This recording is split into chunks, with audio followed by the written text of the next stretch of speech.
They say family is where we are most respected. But that night, right inside my own villa, my son-in-law stood up and threw a whiskey glass straight into my face. Blood mixed with liquor, running down my collar. And while I was still standing there, he said, "People who serve must know how to take orders, old man." In that moment, I understood. Some wounds are not on the skin, but in the silence of a father treated like a servant in his own home. If you have ever been looked down on, ever been humiliated by your own family, just because you no longer bring in money, then stay, because this story will remind you that some men do not take revenge with fists. They do it with justice. Before we continue, please subscribe to the channel, turn on notifications, and comment the city you are watching from, because when you finish this story, you will understand. Silence is not weakness. It is the opening of a storm called justice.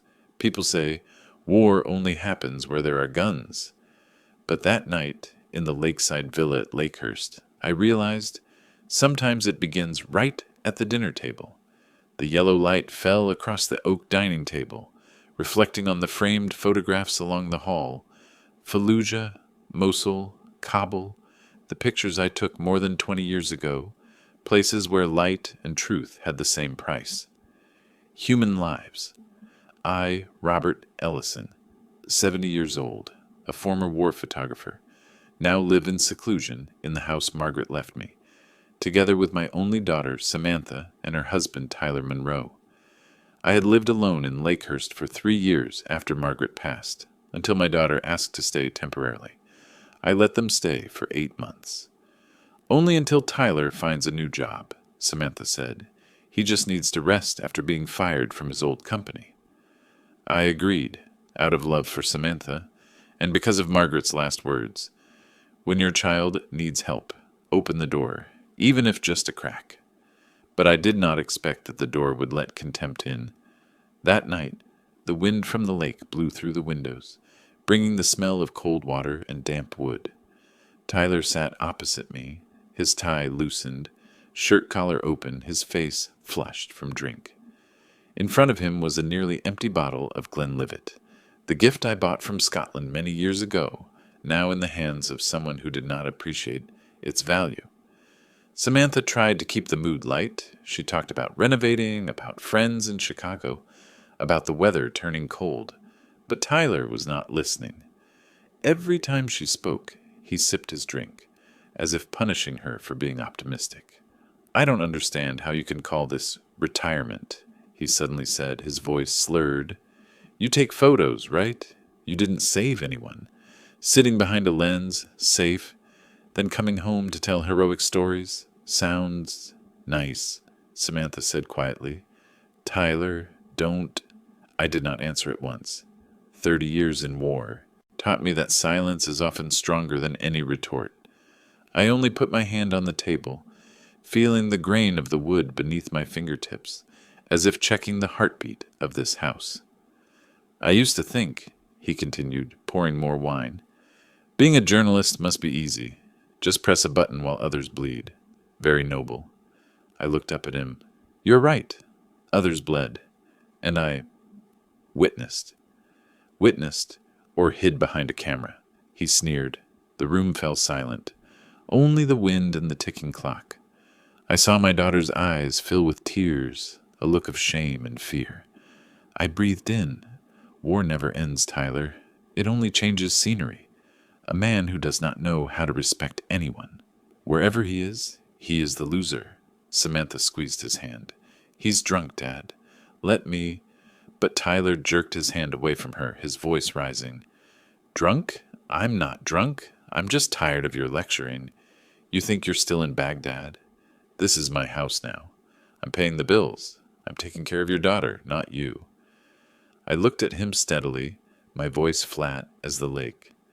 "No, this is my house, and you are only a guest."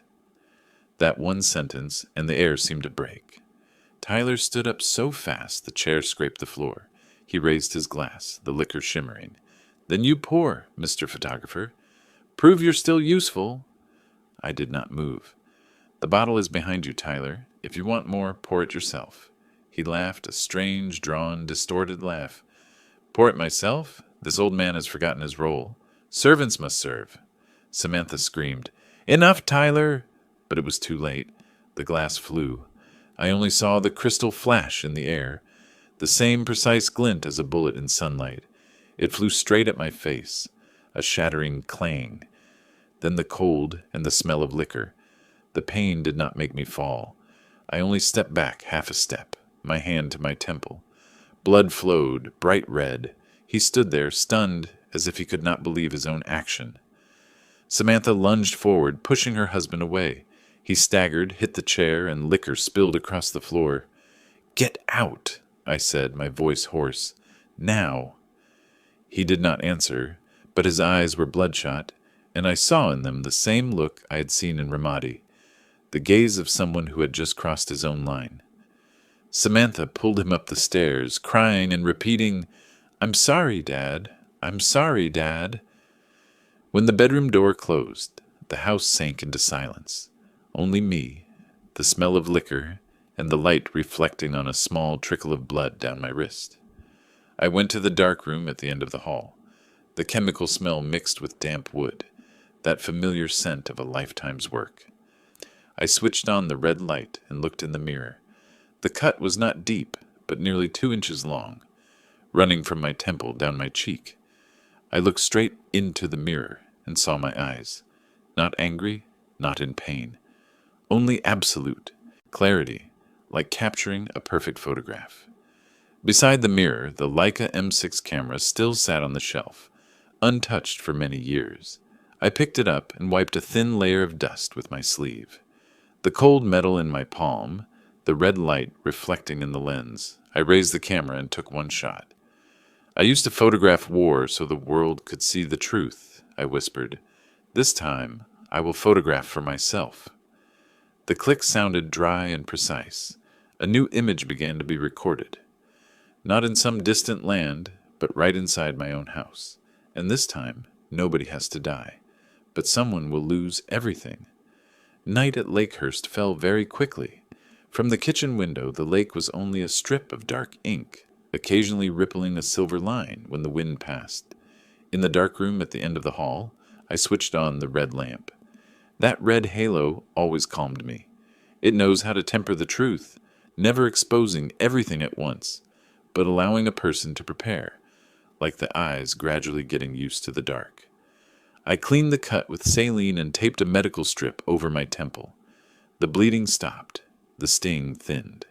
I placed the small towel stained with liquor and blood into the stainless tray and covered it with a white sheet of paper. Margaret used to call that the evidence tray. She said those little things, a hair, a corner of a ticket, a scrap of paper with a time, often make the backbone of a photo story. More than a beautiful picture, they are the milestones that keep the truth from slipping away. The Leica M6 lay in my hand like a familiar animal.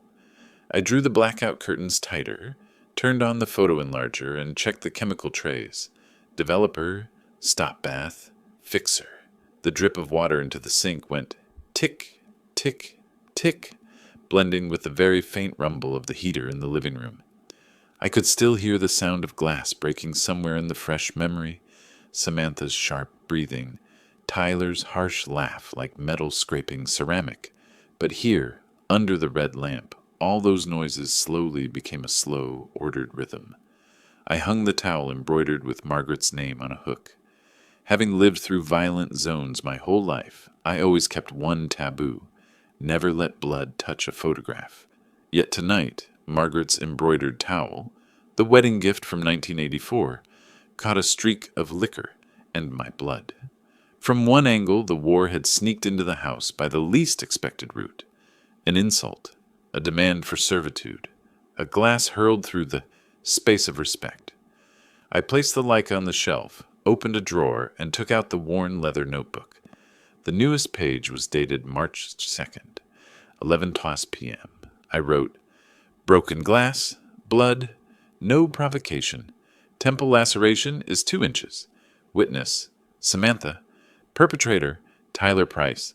Antecedent to throw, demand for servitude, refusal, humiliation, throw. I know the habit of writing short like that comes from captioning photos, location, time, characters, the unvarnished fact. The phone buzzed on the shelf, a text from Samantha. Dad, I'm sorry. I locked the bedroom. I'll talk to him tomorrow. Please don't call the police, okay? I looked at the words and saw more blank space than letters. The blankness of shame, of exhaustion, of the last illusion wanting to cling before letting go. I set the phone down. A while later, it buzzed again. I'm afraid everything will explode. I closed the lid. The explosion had already happened. What remained was a decision. Frame the shard or sweep it under the table. I opened the steel cabinet and took out the hard box labeled Archive Domestic. I'd never thought I would need this box. Inside, I arranged clean zip bags, white label stickers, a black marker, spare memory cards, batteries, unused towels, and 2 pairs of nitrile gloves. Not because I wanted to turn my home into a crime scene, but because I understood. Often justice only comes to those who have prepared a place for it to sit. I returned to the dining table. The glass shard still glinted under the chair.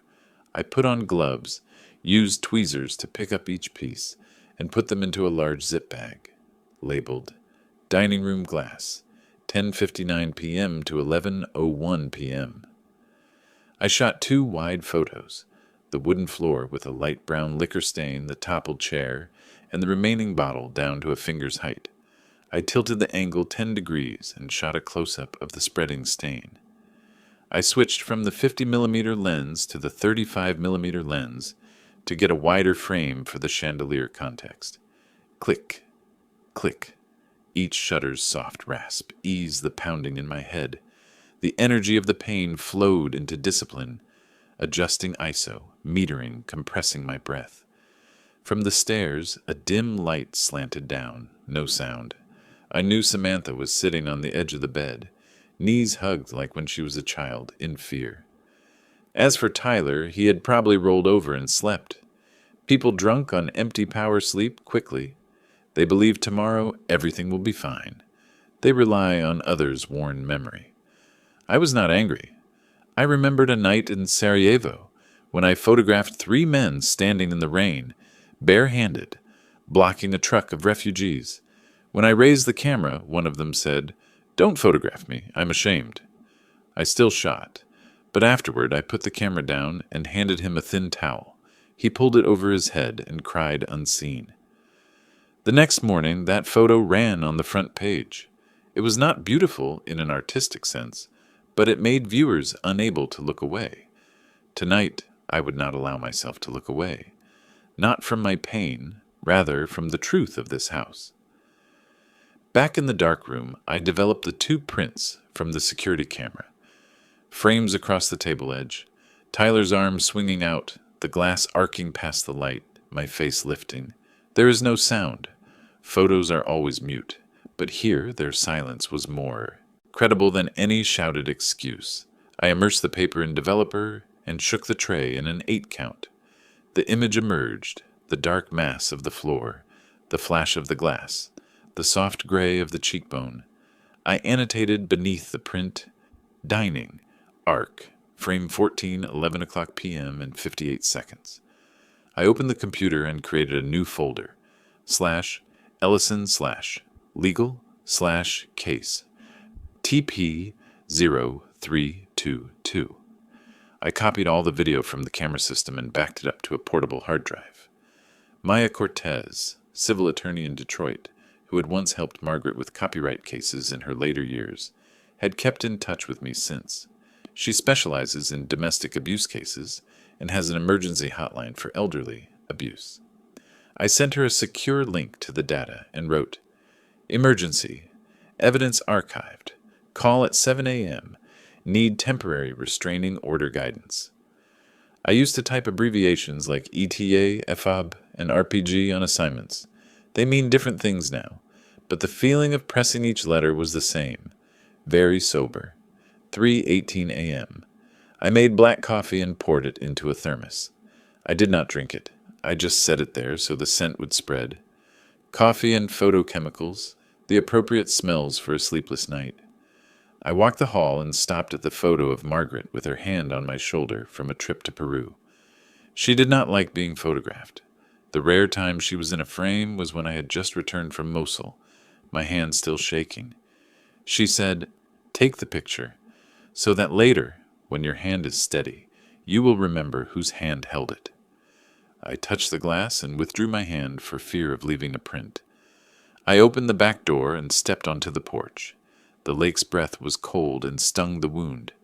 In the distance, a thin silver streak on the far shore, the house of an early fisherman. I wondered if he ever thought that across his house, a small war was quietly being documented with photographs. The phone lit up. An email from Maya. Received. 7 a.m. sharp. Don't speak to him. Don't let Samantha negotiate tonight. Document everything. I replied, "Understood." I did not need more. A person needs only one clear sentence among a flood of apology texts, among the sea of pleading, among the soft, muddy words of family. I went back inside and set the alarm for 6:30, but I did not sleep. Instead, I opened the wooden drawer, took out a brown envelope stamped Policy, Home Security, 2025. I wrote 2 more lines with a marker. Rule 1, no pouring alcohol. Rule 2, do not intercede on behalf of a perpetrator. Rule 3, once the frame is captured, never turn it off. I walked through the house, switching off lights, leaving only the hallway lamp. I realized again an old habit. Before any big shoot, I check straps, memory cards, batteries, and my extraction position. Tonight was the same sort of preparation. Network cable, okay, hard. Drive, okay. Phone charged, okay. Paper files, okay. I placed everything into a neat black cloth bag like a small operations kit. When the clock hand neared 5:57, I heard the bedroom door upstairs open softly. Samantha's careful footsteps. She came down half the stairs and stopped when she saw the dark room's red strip cast on the floor. "Dad," she called softly. I looked up. Her face was pale, her eyes swollen. I saw clearly one thing. She no longer blamed me. She blamed herself for thinking silence would keep the peace. I signaled her to come closer and handed her a warm cup of tea. "I can't sleep."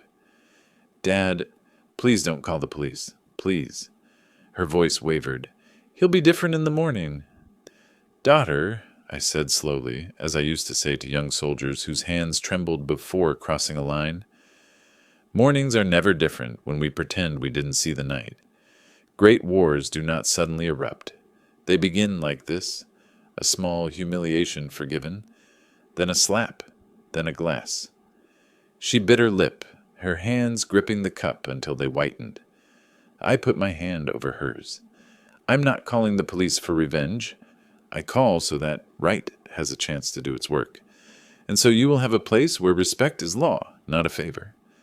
She nodded very slowly. A tear slipped down. I took a fresh towel and wiped her, keeping it dry, not because I feared damp, but because I had had too many wet things that needed to be dried properly. 6:30 a.m., the bell rang. Outside, the sky was just gray with dawn. I picked up the phone. "Maya," I said when she answered, "let's begin." Her voice on the line was crisp. "Good. After this call, Robert, call Lakehurst Police. I will file for an emergency protective order through the system. Be ready with all the evidence. And remember, don't argue."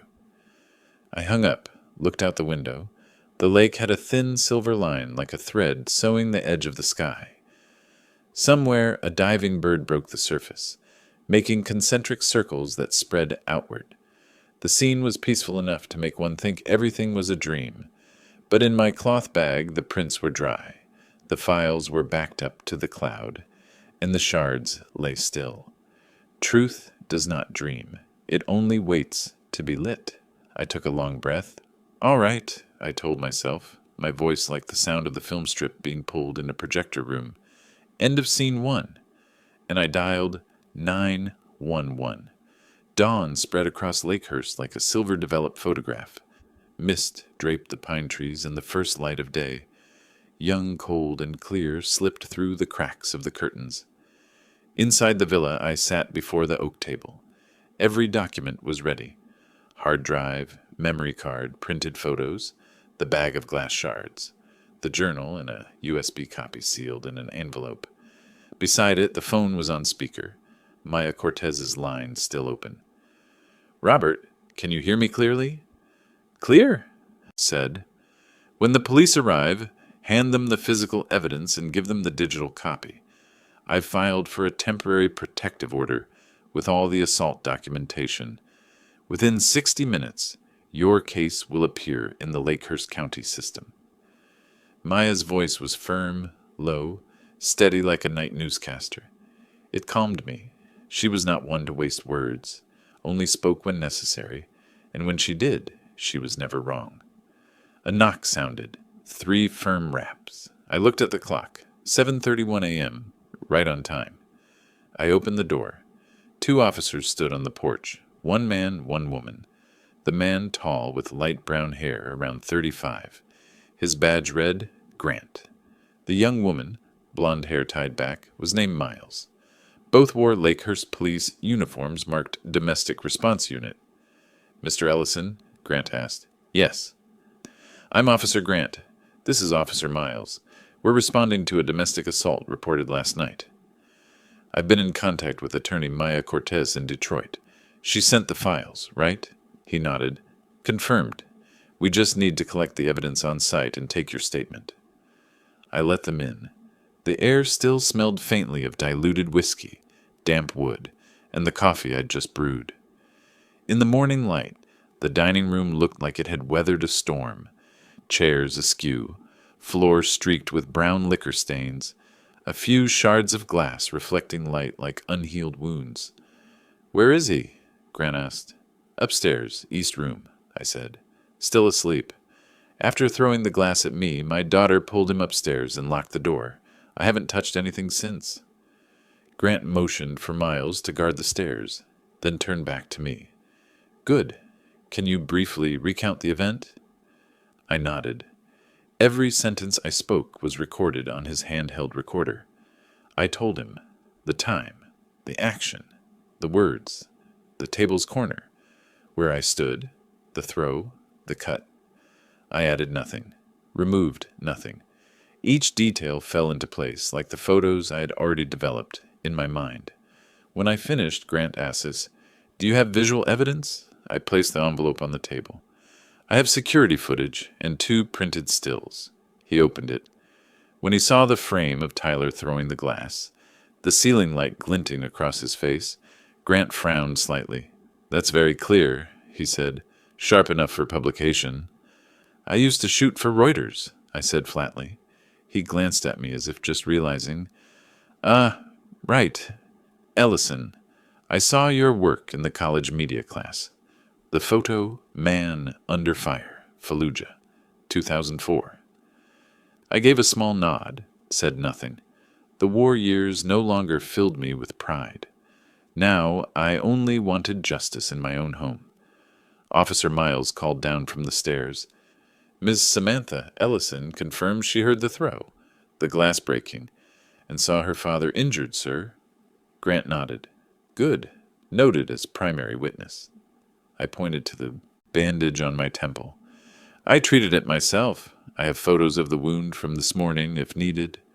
"Needed," Grant said. "We'll add a medical record to support the protective order. He won't be allowed contact for the first 72 hours. A weight eased from me. Not joy, just gravity returning after too long adrift. Grant radioed for 2 more officers. Half an hour later, Tyler Monroe was led down the stairs. His shirt wrinkled, hair disheveled, eyes bloodshot from sleeplessness. When he saw me, he growled, "You're sick, Robert. You called the police to your own house?" Grant cut in, "Mr. Monroe, stay quiet. Everything you say will be recorded." Tyler sneered, turned to Samantha, standing at the end of the hall. "You're just going to watch? This is your father." She said nothing. Her eyes were swollen, and for a moment I knew. She had already chosen, though she hadn't spoken it yet.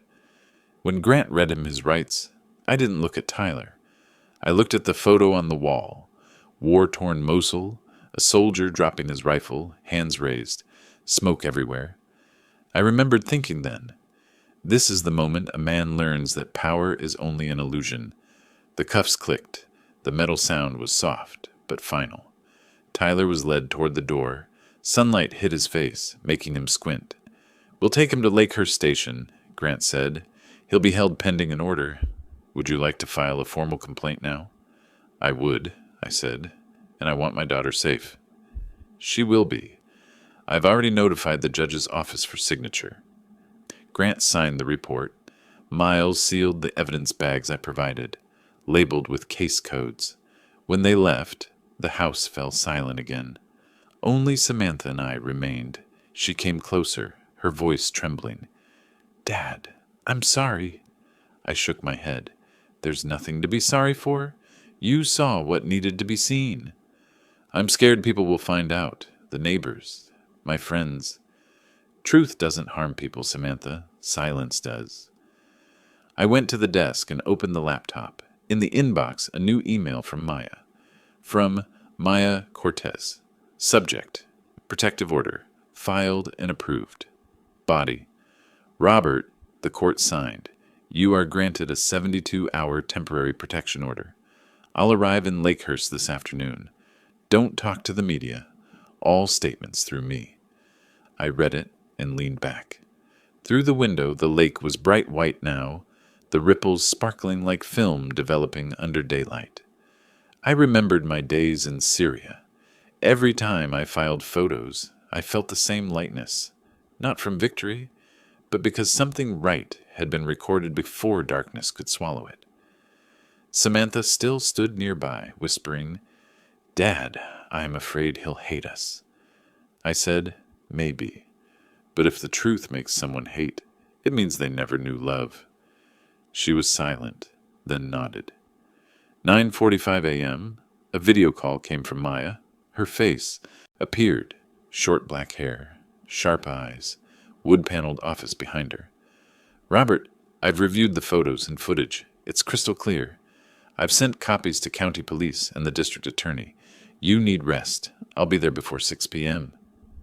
"Thank you, Maya. I just want everything done by the book." "It is, and it will be. He won't come back. But Robert—" She paused. "You've taken hundreds of photos of fear. Don't let one of them live in your daughter's eyes." I realized she was right. The last image Samantha should hold in her eyes was not violence, but her father standing still. I nodded. That sentence sank deeper than any reassurance. After the call ended, I opened the window. A streak of light reflected on the table, drawing a fine, straight line precise enough to align a camera. I set the Leica on the tripod and looked through the viewfinder. The peaceful lake, the police car leaving the opposite shore, and inside the house, me, a man with a white bandage still on his temple. I pressed the shutter. Click. The first photograph of the morning was taken. I named the file. Justice Developing 0323. I saw my reflection in the window glass. Not a hero, not a victim, just a witness.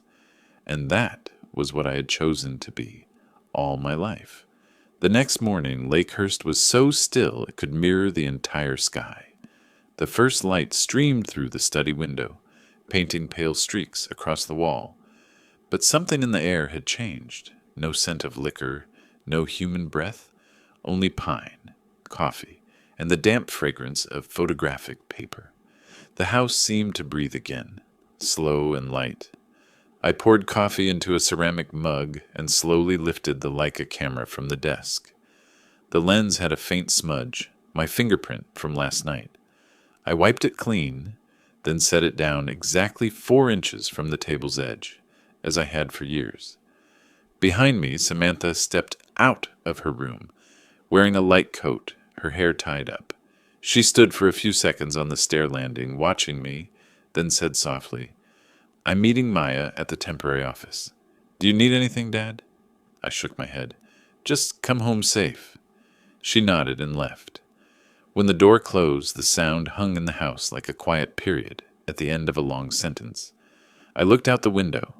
Across the street, tree shadows rippled over the lake's surface. The police had left early. The house was truly quiet for the first time in 8 months. I wasn't used to this kind of quiet. It wasn't emptiness.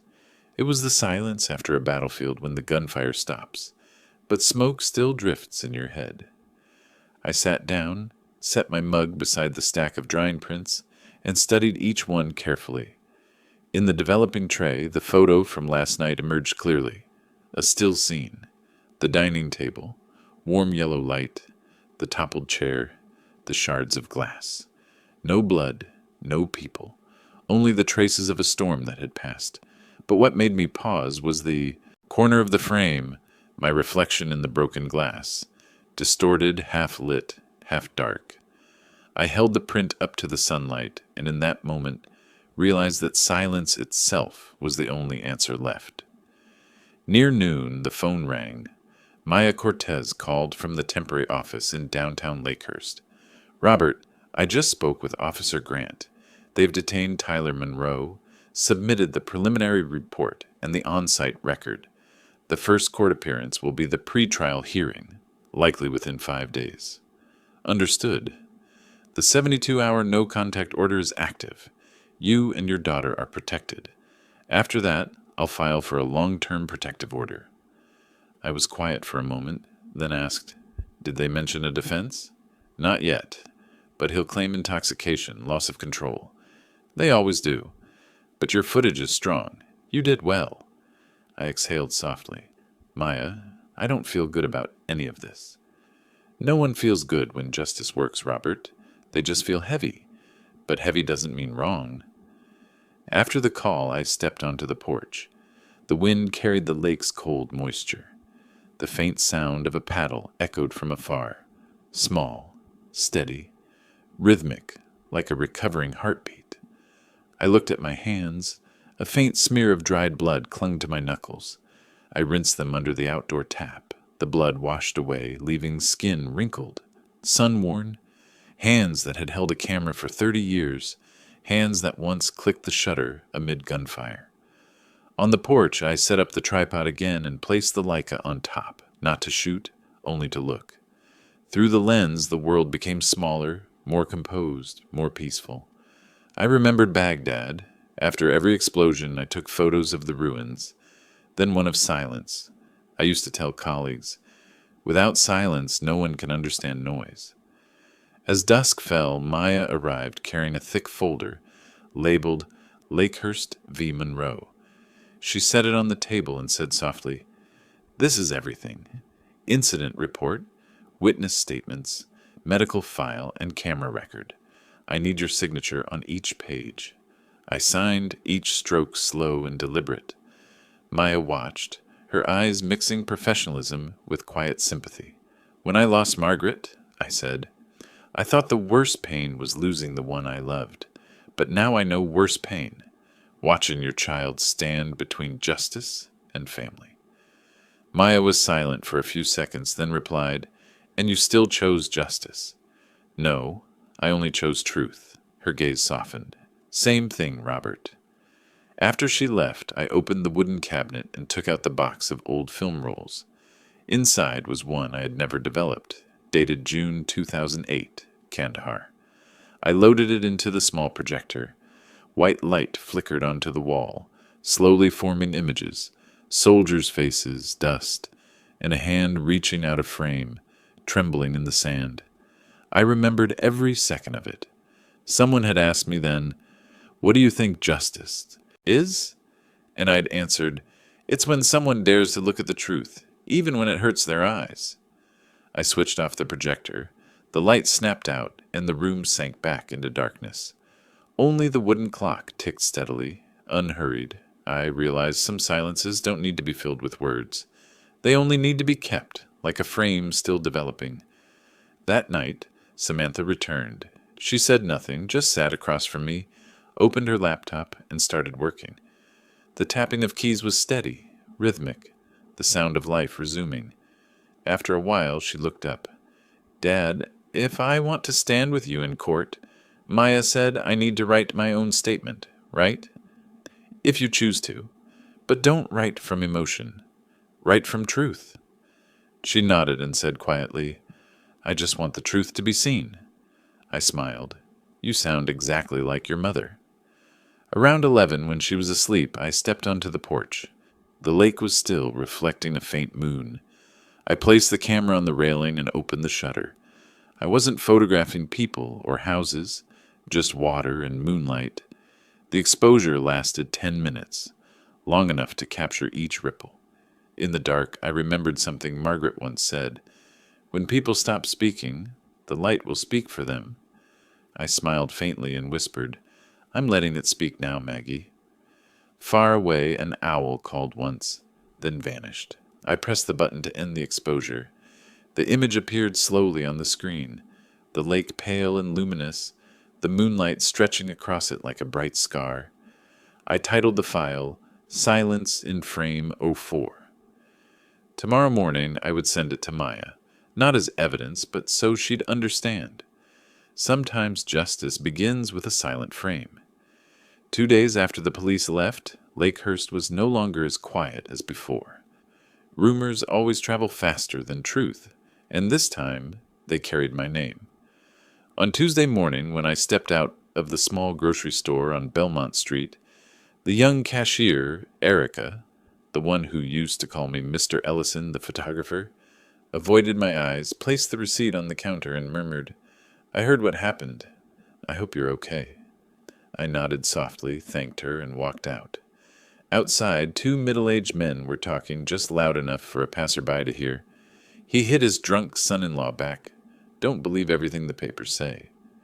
No, I heard the opposite. He started it. The guy only defended himself. I walked past them, saying nothing, but the last line followed me all the way to the parking lot. He used to be in the army. Who knows? When I got home, Samantha was on the porch, phone in hand, face tense. Dad, someone posted about that night, an account called Truth Lakehurst. I walked closer. On her screen, the headline in bold italics read, Controversial war photographer, accused of assaulting son-in-law, has a violent past returned? Beneath it were my old photos, war shots of soldiers, guns, smoke, blood, spliced next to the picture I took that night. The overturned table, the shattered glass, the cold light. I realized what I feared most. An image, stripped of its context, can become a weapon. Maya called just as I finished reading. Robert, I saw it. Don't react yet. We're sending a takedown notice. It spread because someone in the court leaked information. I'll trace it. I'm not afraid of the article, I said. I'm afraid Samantha will read the comments. Maya's voice dropped. I know. Let me handle the legal side. But Robert, understand this. Silence is right. But the public doesn't understand that. People fear silence more than guilt. I looked out toward the lake, voice calm. I've spent my life capturing what others were afraid to look at. I can bear their fear of listening. That afternoon, a silver SUV I didn't recognize parked outside my gate. A young man in a suit stepped out, wearing a press badge from the Lakehurst Herald. Mr. Ellison, I'm Ryan Carson, reporter. I'd like to ask about the Saturday night incident. Some say you have a history of violence in your work. Is that true? I met his eyes. You're standing on private property, Ryan. Do you have an interview permit? He blinked. Just one question. Did you strike your son-in-law back? I stepped forward, resting a hand lightly on the gate. Do you have a family? Yes, a little girl. Then if someone threw a glass at your father's face, would you go ask him, Did you react? He flushed, silent. I opened the gate and stepped out. Go home, Ryan. When your daughter is old enough to ask you that question, I'll be ready to answer. That night, the interview still went live, without my words, only a photo of my house and the caption, The subject declined to comment. Beneath it, hundreds of comments. Only the guilty stay silent. Every artist hides a dark side. Old generation refuses accountability, Maya called again near midnight. Robert, I filed a takedown, but the public pressure is growing. Tyler Monroe seems to have hired a PR team. They're painting you as the archetype of the controlling father. I gave a dry, joyless laugh. I covered propaganda wars in Iraq, Maya. Same formula: create an enemy, then shoot at his shadow. So what will you do? Nothing. Let them talk. Let truth speak later. The next morning I woke earlier than usual. The new light poured into the studio, cutting through the curtains, landing on the framed photograph. Man under fire, the Pulitzer-winning shot. I stared at it for a long time. In that frame, a soldier crouched to bandage his comrade amid shell fire. When I took it, I stood still for 7 seconds. No intervention, no shout, no help, only witness. I wondered if silence had always frightened people. By noon, a brown envelope arrived in the mail. No, sender's name, only a line scrawled across it. Careful, truth has 2 sides. Inside were doctored screenshots of messages between me and my late wife, Margaret, captioned maliciously, "He drove his wife away with his temper." I sighed. Fake. Margaret had died of cancer, and I had held her hand to her last breath. I sat down, placed the false image beside our real photograph, her smiling in sunlight. 2 pictures side by side, 2 worlds, one true, one false. And I realized something deeper. Even truth needs patience to defend itself. That evening, Samantha sat beside me, silently scrolling through hundreds of comments. She whispered, "Dad, they don't know you. They only know the version they want to believe." I rested a hand on her shoulder. "Do you know the difference between a lens and the human eye?" She shook her head. "A lens doesn't judge. It only reflects honestly. But the one holding it decides what to see." Her eyes reddened. "So, I should tell it from my own view?" "Yes. Don't defend me. Just tell the truth.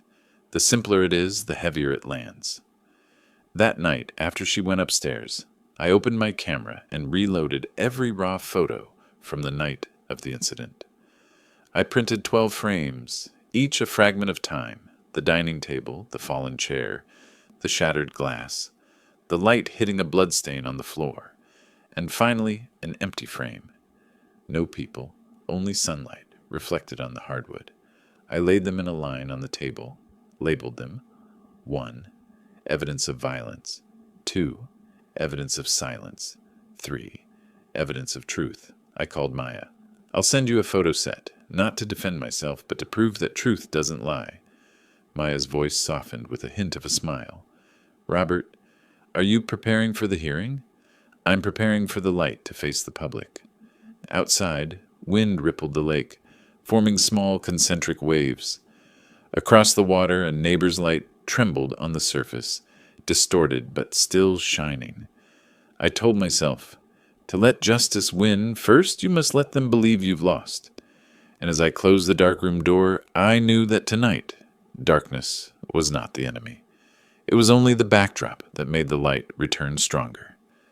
3 days after the fake article spread across the internet, Lakehurst still hadn't stopped talking. But I no longer cared about the noise. I'd spent half my life in smoke and shrapnel, where real explosions were less frightening than false headlines. The only thing I needed now was the right frame. That morning, pale gold light streamed through the studio window.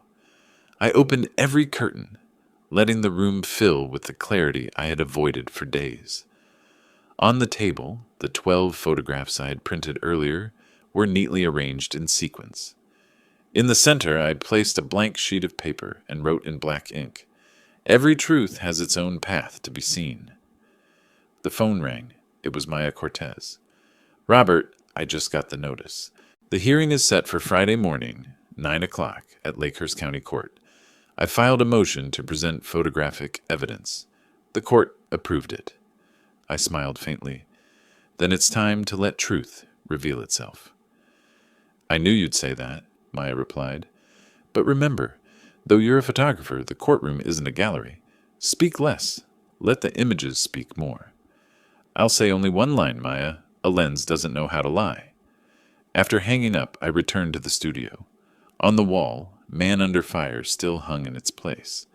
I stared at it for a long while, then took it down, wiped off the dust, and set it beside the new photos. An idea formed. I would place the gaze of the past beside the darkness of the present to show that justice carries the same essence, whether on a battlefield or at home. By noon, Samantha walked in wearing a white blouse, hair tied back, laptop in hand. "Dad, Maya texted me to write my witness statement. I finished it." "Read it to me." She opened the file, her voice trembling but steady. "That night, my father didn't say a word when the glass was thrown. He just stood still. I witnessed everything. I confirm that Tyler Monroe's action was intentional, not a drunken loss of control. After the incident, my father called the police. No one else was injured except him." She looked up, eyes slightly red. "Is that enough, Dad?" I nodded. "Enough. But add one last line. I believe the truth doesn't need anyone to defend it." She smiled faintly. "Now I really sound like you." That afternoon, I met Maya at her temporary office on the 4th floor of a red brick building on Alder Street. Inside, papers were stacked high, printers humming nonstop. Maya slid a thick folder toward me. "Here's the timeline I compiled, from when they moved in until the night of the incident. I need you to review the financial section, the expenses you covered for them." I scanned each line: utilities, insurance, car repairs, Samantha's online courses. Maya said, "I want to show that you weren't just a victim. You were financially exploited. When the jury sees a father humiliated in his own house after paying for everything, they'll understand your restraint wasn't weakness. It was discipline." I looked at her. "Are you teaching me how to win, Maya?" She smiled. "No, I'm teaching you how clarity wins over noise." We worked until dusk. As she left, she placed a handwritten note on the desk. "Bring truth. I'll handle the law." I folded it and tucked it into my shirt pocket. That night, I turned on the old projector. White light splashed across the wall. Black and white frames of war, laughter, eyes of civilians, dust, and hands holding each other amid ruins. I watched, not to reminisce, but to remember the feeling of keeping the lens steady in chaos. Because that's exactly what I'd have to do on Friday morning. The next day, an email arrived from Ryan Carson, the young reporter I'd once turned away at my gate. "Mr. Ellison, I reviewed the files. I think I owe you an apology. I may have believed the wrong people. If you allow it, I'd like to take a portrait of you after the hearing. Not for a story, but to document the truth." I read it twice, then replied with a single line. "If you photograph me, let me face the camera. No shadow, no cover." That afternoon, I called a print shop and ordered 12 large prints from the Night of the Glass series. Each one 24 by 36 inches, printed on matte silk paper in cool tones. I requested walnut frames with white borders and small corner labels, reading Exhibit 112. The printer asked, "An exhibition, sir?" I answered, "No, for court." He raised an eyebrow, then nodded. "Never seen photos used in a trial, but I guess truth deserves a picture too." Late that night, Samantha and I arranged everything in the studio. She helped label each frame. I looked at her and saw in her eyes the same steady light I once saw in Margaret's. A softness that endured, a reminder that what's right is never easy. When everything was ready, I stepped back. 12 framed photos stood in a straight line, like silent witnesses. "They're beautiful," Samantha said, "like a gallery." "No," I said, "like a testimony that needs no words." She stepped closer and placed a hand on my shoulder. "Dad, I'm afraid people will still talk, even if you're right," I replied slowly. "Do you know why truth doesn't fear the dark? Because it's stronger? No, because it doesn't need to hide." That night, I didn't sleep. I wrote a short note and left it on the desk. I don't want to win. I just want the truth to be seen. Whole, unedited, uncut. If justice is a photograph, then today I am only the one developing it. At dawn, I packed the 12 frames into a wooden crate and labeled it for court delivery. In the bottom corner, I added a small card, Margaret's handwriting cut from a postcard she'd sent from Florence years ago. What is true will always find a way to reflect, if we are patient. I read the line once more, then closed the lid. The sound of the wood locking shut was soft, but loud enough to wake the whole house. I knew. From that moment on, silence had expired. Friday morning, Lakehurst lay under a thin veil of fog, the first shards of dawn reflected on the lake's surface, sharp and cold like cuts on a mirror. I woke before the alarm, made coffee, and stood silently by the window, watching the house slowly take shape in the pale light. Everything was in place. Files neatly packed in a brown leather case, 12 framed photographs lined up by the door, each labeled clearly as an exhibit. Samantha came downstairs after me, dressed properly, her face equal parts firm and anxious. "Are you ready?" I asked. "I think so. But Dad, are you scared?" I smiled, faintly. "No, I've stood in the middle of explosions. Today I'm just standing in the middle of stairs." As we left, the air carried the chill scent of lake water. The car rolled through Main Street, past the cafe that was already busy as usual, but a few heads turned, curious, not hostile. In small towns, justice is always treated like theater. The Lakehurst County Courthouse sat on a hill, its stone walls gray, its copper roof tinted green with age. Reporters were already gathered in the courtyard. I spotted Ryan Carson among them, the young journalist, but he only nodded politely. No camera raised, no questions asked. I returned the nod, then followed Maya Cortez through the security gate. Inside, the air felt like a black and white photograph. Sunlight slanting through the arched windows, dust drifting in the beams, forming ghostly streaks in the stillness. On the back benches, a few locals sat waiting, curious as if watching a play. Maya straightened her papers and whispered, "Just stay calm. When it's time, I'll present the evidence. Let me handle the rest." I nodded. Beside me, Samantha clasped her hands, tightly hiding the tremor. The speaker crackled. "Case number 24-517, Lakehurst versus Monroe. Court in session." I looked right. Tyler Monroe entered, dark suit, slicked hair, face composed but eyes flickering. Behind him, his attorney, a man with a red tie and the smooth demeanor of someone fluent in deceit. They sat across the aisle. Tyler glanced at me, quick and cold, then dropped his eyes to his papers. Judge Helena Strauss, silver-haired and stern, took her seat at the bench. "We are here to review the assault case of March 13th. The prosecution may proceed." Maya rose. Her voice carried evenly, steady, not loud. "Your Honor, this case concerns an act of domestic assault, committed in the home of the plaintiff, Mr. Robert Ellison, a resident of Lakehurst." The defendant, Mr. Tyler Monroe, his son-in-law, threw a glass at his father-in-law's face. "The evidence includes photographic documentation, police reports, and the witness statement of Ms. Samantha Ellison. All have been submitted in accordance with procedure." Maya opened her case, pulled out the sealed folder, and placed it before the clerk. Then she stepped to the corner of the room and signaled to the technician. The projector flickered to life. A white screen filled the wall. The room fell silent, as if holding its breath. The first frame appeared.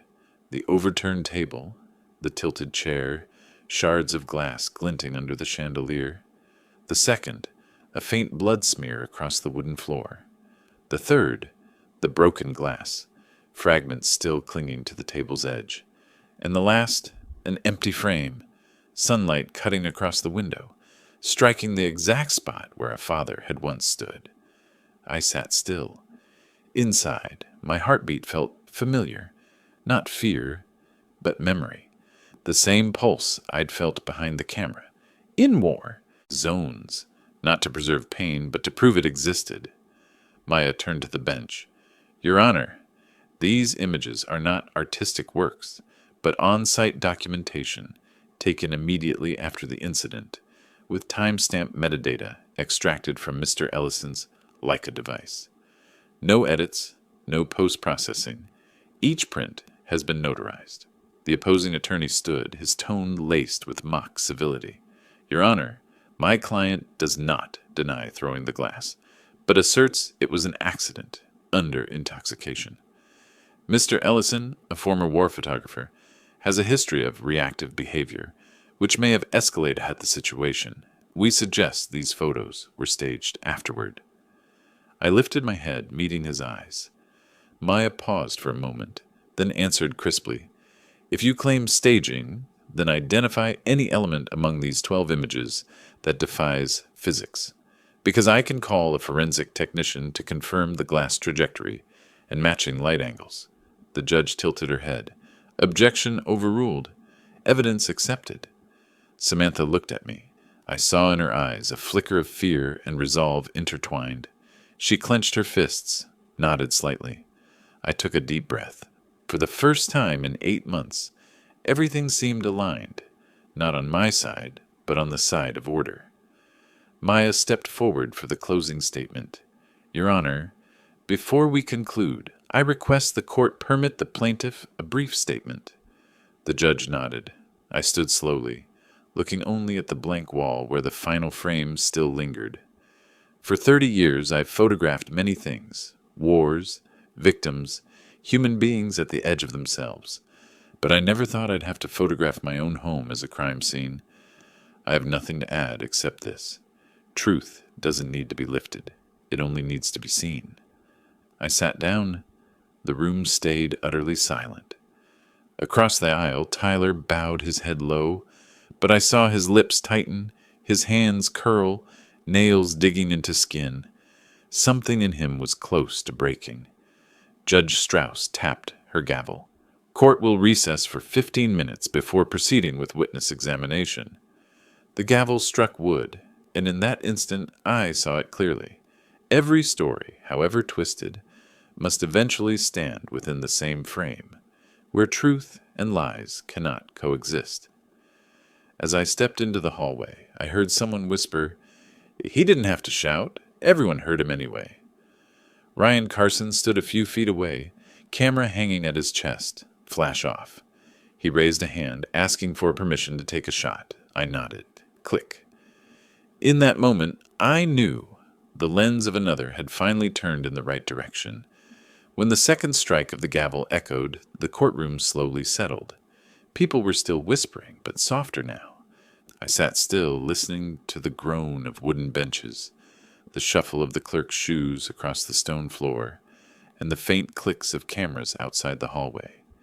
Everything seemed to slow down, as if the world was, holding its breath, waiting to see who would lie first. Judge Helena returned after recess, her tone steady and cold. Does the defense wish to call any witnesses? Tyler's lawyer stood, adjusted his tie, and spoke as if reciting a script. We call Mr. Tyler Monroe, the defendant. He stepped onto the stand. The white overhead light fell diagonally across his pale face. His hand trembled as he placed it on the Bible for the oath, though his mouth strained to stay firm. The judge nodded slightly. Mr. Monroe, speak the truth, he began. I didn't mean to. That night I was drunk. I just wanted to talk, but he provoked me. He's always treated me like I'm nothing. I've never been respected in that house. I just lost control, that's all. His voice cracked in fragments, trying to sound calm but failing. I looked at him, not angry, not disdainful, just seeing a man drowning himself in the mud with words he thought would save him. Maya rose, her voice calm but cutting. Mr. Monroe, do you remember what you said before you threw the glass? No. I just remember being angry. To help you remember, Your Honor, we'd like to present an additional piece of evidence, a recording extracted from the kitchen camera, which automatically activates upon loud noise. The judge nodded. Admitted. Maya inserted a USB into the projector. A faint hiss, then sound. Tyler's voice, hoarse, drunk, stretched thin as wire. Pour my drink. Servants obey their masters. That's how this works. Then came the sharp crash of glass hitting something solid, a dry crack and silence. The entire room froze. I glanced around. The spectators looked down. One woman covered her mouth. Maya stood motionless. Judge Helena lifted her gaze to Tyler. "Mr. Monroe, is that your voice?" He said nothing. His lips trembled, eyes darting for an escape. "Mr. Monroe?" His voice came out broken. I don't remember." Maya stepped closer, voice still calm. "The court has heard it clearly. The phrase, servants obey their masters, cannot be mistaken for loss of control. It's a declaration from a sober mind asserting dominance, humiliating a father-in-law in his own home. From that moment, this ceased to be drunkenness. It became arrogance, sustained by contempt." Behind me, a chair scraped softly. Samantha, my daughter, bowed her head, her shoulders shaking. I wanted to place my hand on her shoulder, but the rows between us were too wide. The judge raised her hand. "Mr. Monroe, the court orders you to remain silent." But he didn't. His voice cracked, loud and desperate. "I'm telling the truth. He's always looked down on me. He treated me like a freeloader. I just wanted respect." "Enough!" the judge shouted, slamming the gavel hard. "One more word, and you will leave this courtroom in handcuffs." He stepped back half a pace, face flushed red. His eyes flicked toward me, filled with venom. But I didn't respond. I only looked at him. Calm, detached, the way I once looked through a camera lens. No interference, no anger, just observation. Maya turned to the bench. "Your Honor, both the audio and photographic evidence clearly establish the act and motive. We have nothing further to add." Judge Strauss nodded. "Prosecution rests?" "Rests." The courtroom held still for a few seconds. The judge leaned back in her chair, eyes fixed ahead. The evidence leaves no room for denial. This trial is not only about an act of violence, it is about the arrogance that fractures a family. Court is adjourned for deliberation. The verdict will be announced early next week. The gavel struck again, its sound rising to the high ceiling, ringing like a slow toll of judgment. Everyone stood. Tyler turned and hurried out, avoiding every gaze. But as he passed my row, I saw his shoulders tremble, and in that brief moment, I understood. He wasn't afraid of the court. He was afraid of being seen for what he truly was. Samantha came beside me, her voice shaking. "I'm sorry, Dad." I placed a hand on her shoulder. "No need to be. Each of us is only responsible for the truth we dare to face." We stepped out into the midday light. The Lakehurst sky was clear, bright but gentle, stripped of glare. Reporters surged forward, cameras pointed straight at us, but I didn't turn away. Ryan Carson raised his camera, his eyes no longer curious, but respectful. Click. Another photograph was taken, but unlike all the others before, this one carried no trace of humiliation. That afternoon, back home, sunlight slanted through the wooden window frame and spread across my desk. The 12 frames had been unpacked. I mounted them along the wall, arranged in a half circle, not for display, but as a reminder. Every act of justice begins with the courage to stand still and let truth reveal itself. As evening fell, I sat on the porch, listening to the wind. Samantha came out carrying 2 cups of coffee, setting one in front of me. "What do you think they'll decide, Dad?" I looked toward the still lake in the distance. "I don't know, but what needed to happen already has." "What's that?" "He can't hide inside his own shadow anymore." She was quiet, then whispered, "Dad, I think the sky looks brighter today." I smiled, took a sip of coffee. "No, sweetheart, we just see it more clearly now." 2 days after the trial, Lakehurst was no longer calm. Every cafe spoke the name Ellison. Every market stall, every post office clerk had an opinion. Some said I was brave. Others said I should have kept family matters private. But I didn't care. Once truth is spoken in the open, it chooses who believes it. Monday morning, I woke before the alarm. Thin daylight slipped through the curtains, spreading over my desk where Maya's note still lay. "Bring truth. I'll handle the law." Beside it sat my old camera, scratched lens but clear as ever. I lifted the cap and took the first photograph since it all began. a still, empty room, and realized it was the most peaceful picture I'd ever taken. At 9, the phone rang. Maya, you heard the news? What news? Tyler Monroe suspended from work. His company issued a statement this morning citing behavior damaging to corporate image. The Lakehurst Times reprinted the entire courtroom transcript, including the audio. The whole town's sharing it. I paused. Do they share it out of curiosity or justice? Maya chuckled softly. In this world, curiosity sometimes does justice's job. When I stepped outside, the mailman stopped his truck and nodded. Mr. Ellison, he said, I just wanted to say I watched the trial live stream. Your daughter's brave. Thank you, I replied. She learned that from her mother. That afternoon, Ryan Carson sent an email. The photo I took of you leaving court is spreading fast. Over 80,000 shares. People are calling it the man who stood still. I know you dislike attention, but sometimes silence echoes louder than words. I opened the attachment. I was standing before the courthouse gates, holding my briefcase, stone walls behind me, the sky a clear blue. No smile, no words. Just noon sunlight glinting off silver hair. His caption read, Not everyone who stays silent is weak. Some stay silent to hear justice breathe. That evening, Samantha scrolled through the comments, her eyes glistening. They understand you now, Dad. They really do. I smiled. I don't need them to. I only need you to. The next day, Maya called again. The court's releasing the verdict tomorrow at noon. I didn't ask what it would be. See you there, I said. The courthouse was packed. The whole town seemed gathered under one roof. Tyler sat at the defendant's table, shirt wrinkled, stubble rough, eyes sunken. His lawyer sat beside him, head down, silent.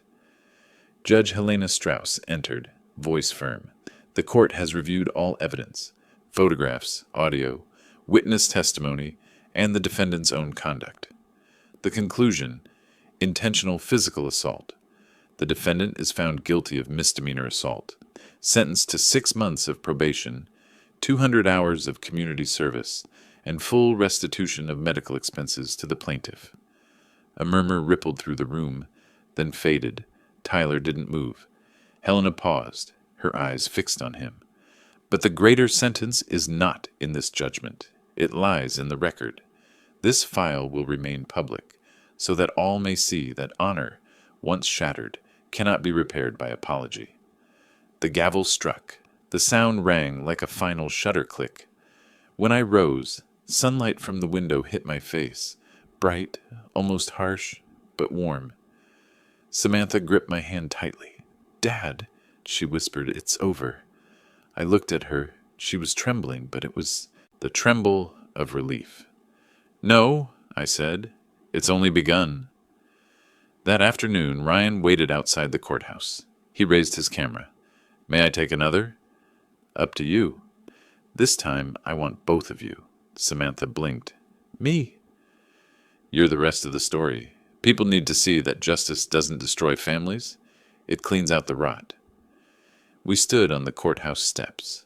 Ryan stepped back. Click. The photo caught a father and daughter hand in hand, with the Lakehurst courthouse and long shadows behind them. That evening, a hand-delivered envelope arrived. No sender. Inside was a short note. I'm sorry. Not for the court, not for anyone. For the moment I saw myself in the instant you stood still. And I couldn't. Signed, Tyler Monroe. I placed the note beside the Leica. I felt no triumph. Only a space filled, not by victory, but by knowing that every person eventually meets their own reflection. A week later, I returned to Lakehurst Lake, where I had once taken man under fire. Morning mist spread across the water, mirroring the sky like glass. I set the tripod, focused, and clicked. The new image appeared. A flat lake, no figures, only tree reflections along the shore. I titled it, When Silence Wins. Samantha approached, holding 2 cups of coffee. Will you publish it? I don't think so. Why not? Because it doesn't need to be seen. It just needs to exist. She paused, then asked quietly, Do you regret any of this, Dad? I turned, smiling. No, justice doesn't kill. It just takes back what was stolen. Respect. We sat there watching the lake grow clearer as the mist dissolved, leaving a silver path across the surface. In that moment, I remembered Margaret's old letter, her faded handwriting.